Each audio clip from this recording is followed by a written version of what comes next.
La acción sísmica se define por regiones, por zonas sísmicas. En Argentina tenemos 5 zonas sísmicas.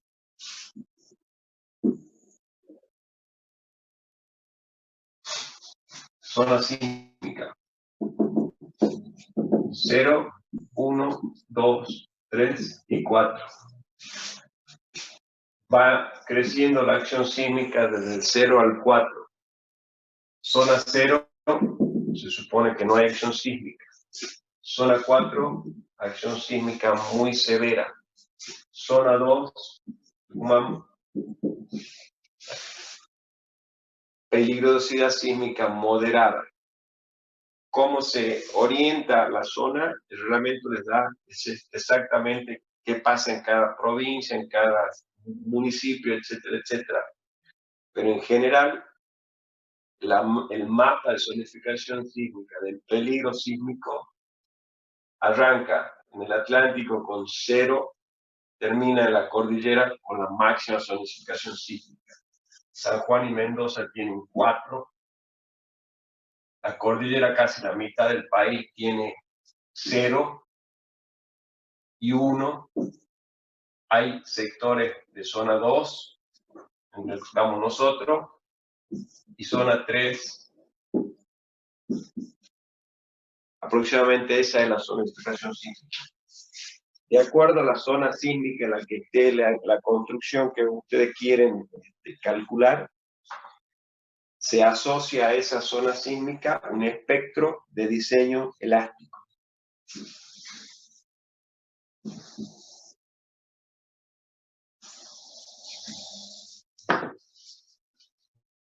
El espectro de diseño elástico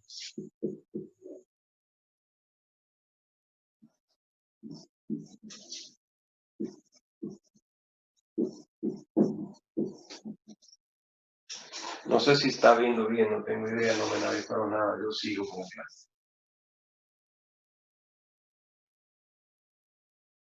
El fluorescente hace un poco de reflejo, ingeniero. ¿Está muy oscuro ahí? No, sí se ve bien. Gracias. Bueno, ya está.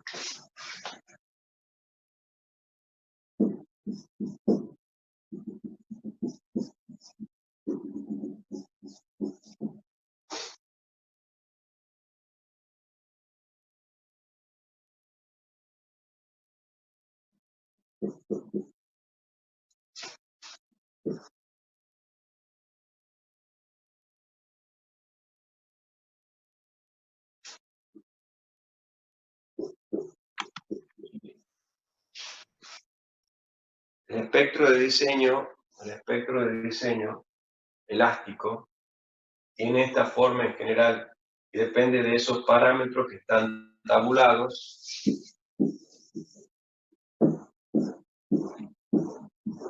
De acuerdo a la zona sísmica, o así, no importa cómo, la zona sísmica y el tipo de suelo. En el reglamento están los distintos valores. ¿Qué está tabulado? El coeficiente C sub A porque depende de la aceleración. El coeficiente C sub B porque está asociado a velocidad. T sub 3, T sub 1 y T sub 2 son los periodos. Y de esa manera, con estas ecuaciones, se define el espectro de diseño. Eso representa nuestra acción sísmica. Depende de la zona sísmica y del tipo de amortiguamiento. No se olviden que los espectros dependen del amortiguamiento. Lo que está tabulado es por un amortiguamiento del 5%. ¿Tá?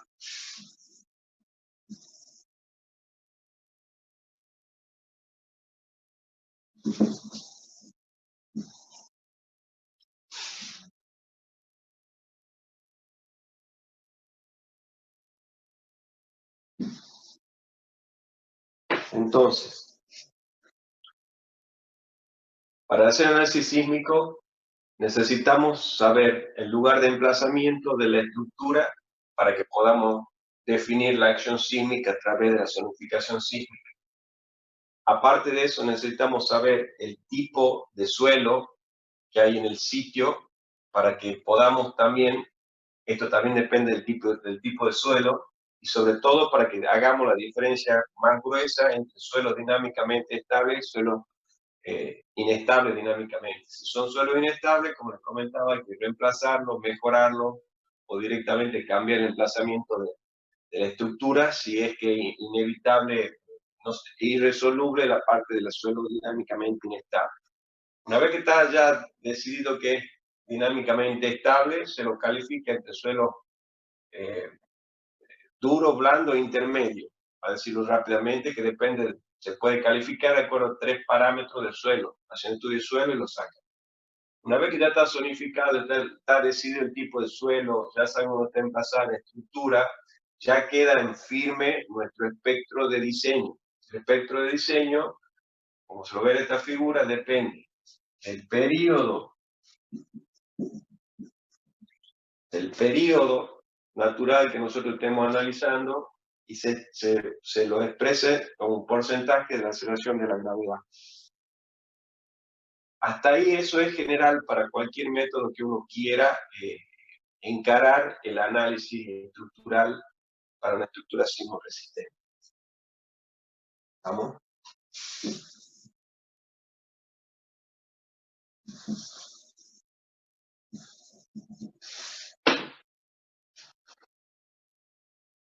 El reglamento nos plantea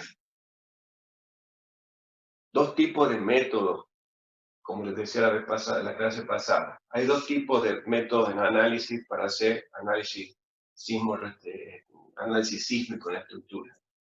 Métodos estáticos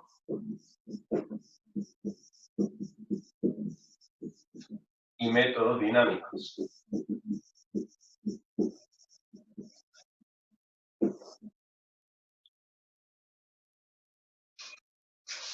Los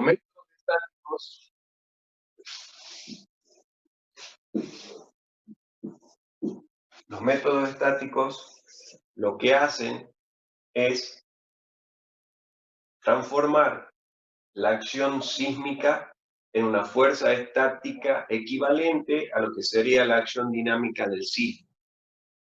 ¿Cómo hace esa transformación? De la siguiente manera.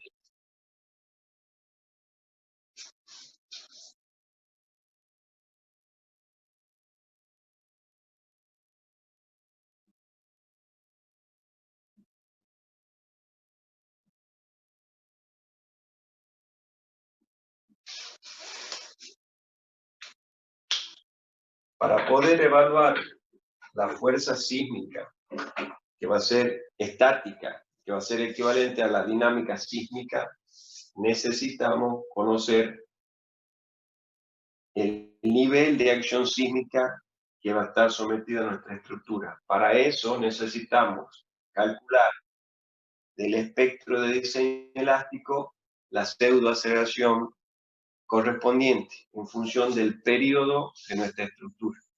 Para el caso de método estático, el espectro de diseño se rectifica en el origen. El espectro de diseño para el método estático se lo marco en rosa, me han dicho que no se veía. No, sí se ve, se lo marco en rosa. El espectro de diseño para el método estático es el rosa. ¿Está? De esa forma. Esta partecita de adelante se rectifica y se hace todo igual al plafón. Esa es la simplificación que hay del espectro, no la simplificación, la rectificación que se hace para poder aplicar el método estático. Para poder calcular la fuerza basal, ya se la dije en la clase pasada, lo que estamos buscando en el método estático es calcular una fuerza de corte que es proporcional al peso de nuestra estructura a través de un coeficiente sísmico, que es el que se calcula con el espectro, el periodo, etcétera, etcétera. Esta en general es la solución de equiparar una fuerza dinámica sísmica a una fuerza estática, equivalente a ese sismo. Entonces, este coeficiente C que está aquí, tiene distintas formas, de acuerdo a el valor del periodo t, pero en general, la forma general de este coeficiente c, válida para métodos dinámicos y estáticos, el coeficiente sísmico c, es pseudoaceleración, coeficiente de riesgo se llama ahora, la versión anterior se llamaba de destino, el concepto es el mismo, y un factor de reducción por ductilidad. Este en general es la fórmula del coeficiente sísmico. Siempre son así. Lo que pasa es que cuando ven el reglamento, en esta partecita no la hace equivalente al S sub A, porque si no debería plantarse acá. Directamente lo hace igual a 2,5 C sub A, etcétera, etcétera. Son detalles reglamentarios de algunos sectores. Este es el coeficiente que nosotros necesitamos para calcular el corte basal, que va a ser nuestra carga sísmica.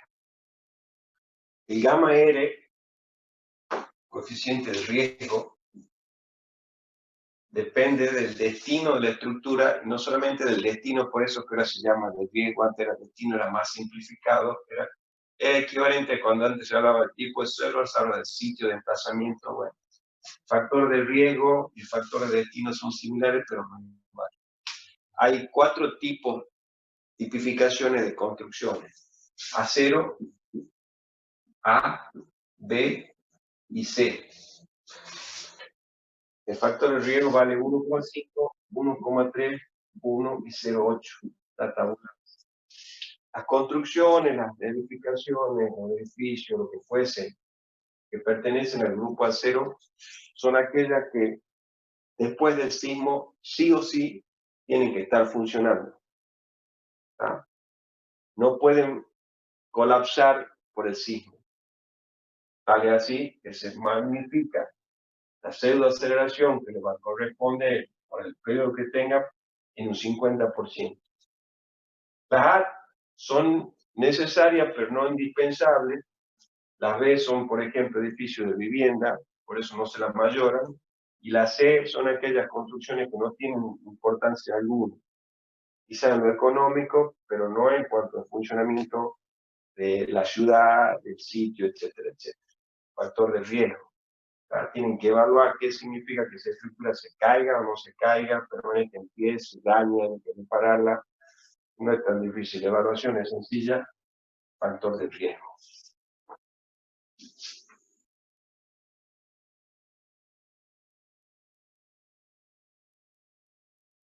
La pseudoaceleración, ya hemos hablado de cansancio, de dónde sale, está vinculada a una pseudovelocidad, etcétera, etcétera, pero esto nos da la aceleración sísmica esperable en el sitio. Para calcular la pseudoaceleración, nuestro coeficiente sísmico de diseño, en el caso del método estático, es posible utilizar una fórmula que no es la fórmula directamente de la dinámica, sino es una fórmula derivada del concepto de la dinámica, y por eso se llama método estático. Por eso, y porque el peso no es un peso modal, no es un peso calculado de ninguna forma dinámica que tenga parámetros dinámicos, es un peso gravitatorio que ya yo también cómo se calcula. Entonces, en el caso del método estático, uno cuando ingresa al espectro, ingresa con lo que se denomina el periodo fundamental. Periodo fundamental.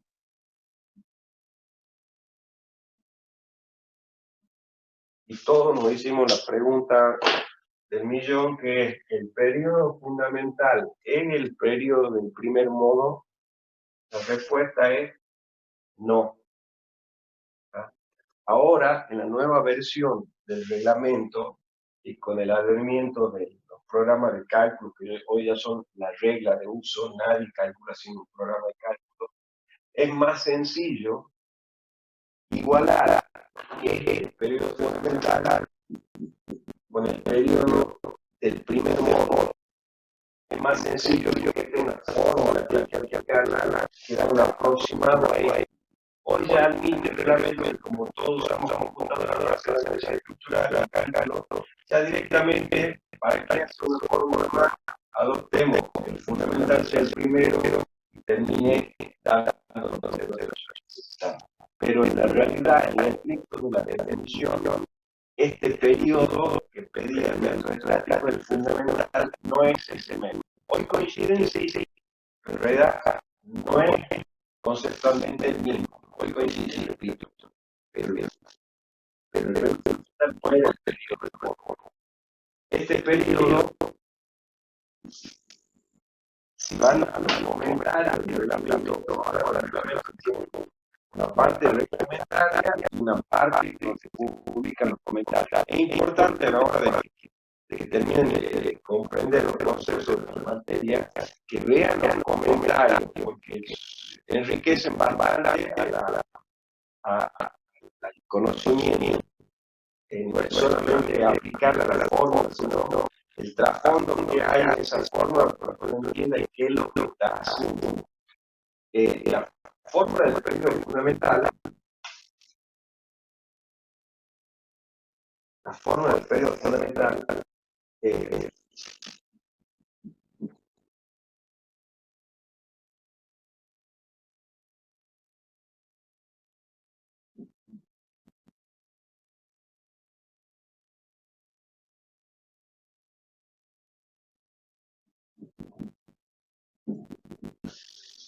era esa la fórmula del periodo fundamental, en el cual, en esta fórmula, no le va a dar el periodo 1, porque no estamos considerando formas modales. En esta fórmula están los siguientes parámetros. WI son los pesos de los distintos pisos. ¿Se ve esta lista?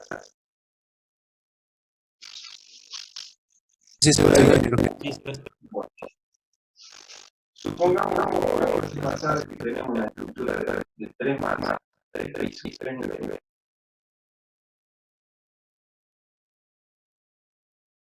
Este va a ser el peso 1, el peso 2, el peso 3, el dividido que vamos a andar más. Lo dejemos ahí. El W1 genera, como un visto con Gabriel con Pablo, WI es una combinación de pesos propios más factores que tienen que ver con la carga viva y la nieve. En el caso de Tucumán la nieve, venía el tiempo de ahí, lo tiene en cuenta, acá nosotros no nos interesa mucho, pero sí con general.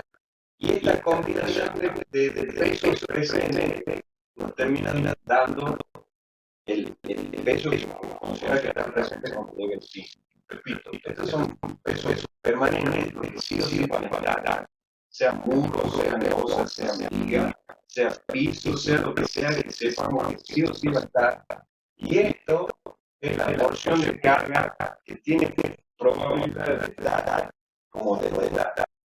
Este factor de presencia de carga, por ejemplo, en el caso del tanque de agua, el agua puede estar en la temperatura del tanque que va a echar la carga al agua, es la carga de uso, digamos, del tanque, pero tiene un coeficiente de permanencia de uno, es mucho más desfavorable calcular los tanques como el masa del tanque vacío.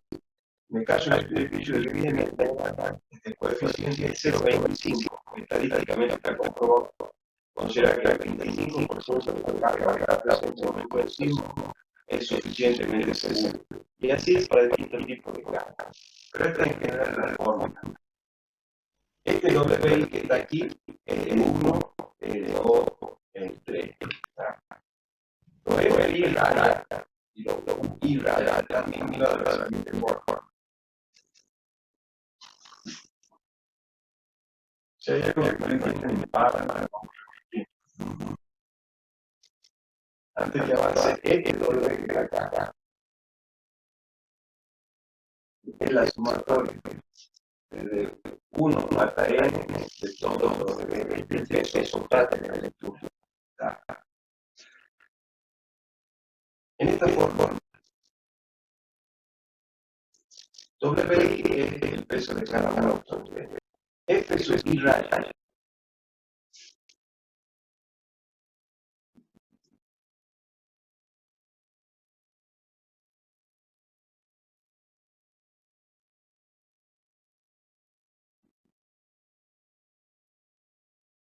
Ingeniero, esa ecuación la podría escribir un poco más grande, por favor. Bueno, vamos entonces.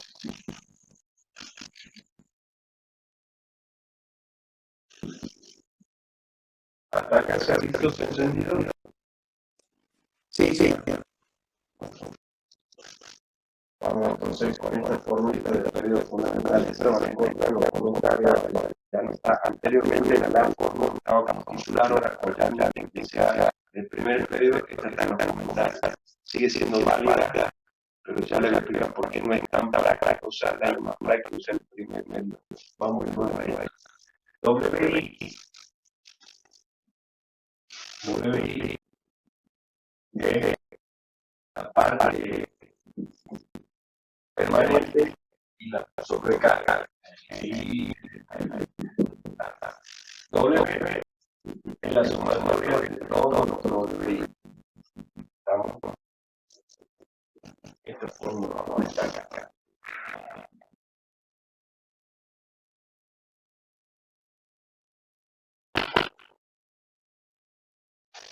F sub I. F sub I. Mejor de lo que pasó también en cuenta. Le borro el efecto, creo que ya lo van a estar entendiendo.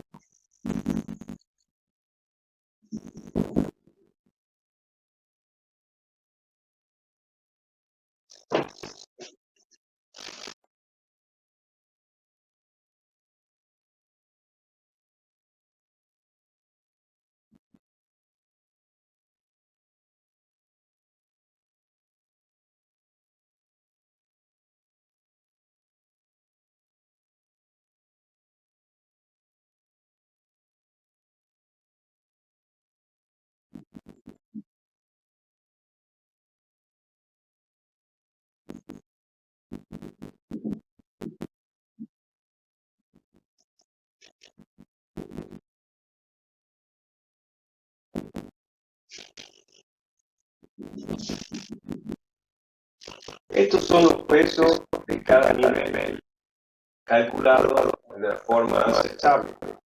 Aceptable de lo que ustedes ven bien, es decir, la mitad de lo que hay por arriba del nivel del piso y la mitad de lo que hay por debajo, lo junto y lo hago una masa concentrada. La mitad de abajo, la mitad de arriba, lo junto y lo hago una masa concentrada. Y acá pasa el mismo cálculo de los pesos presentes cuando ocurre el sismo a través de la forma. Ahora, lo que hay que definir ahora es la altura del piso desde lo que se define como nivel basal. El nivel basal, como se lo mencionó varias veces, el nivel basal normalmente es donde se produce, en el caso de bases aisladas, todos los arrastramientos que nos garantizan que todas las bases están fundadas en forma rígida.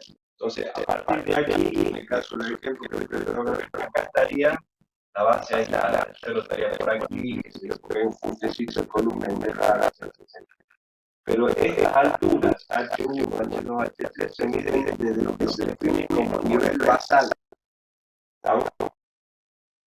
El nivel basal se requiere dentro de una forma más sencilla. Supongamos que este edificio tenga hacia abajo un subsuelo. Ese subsuelo por lo general está hecho de tabique de hormigón armado con la cuestión de mantener el empuje del suelo, la impermeabilización por la nave, etcétera, etcétera. Esa caja de tabique de hormigón armado es mucho más rígido que la estructura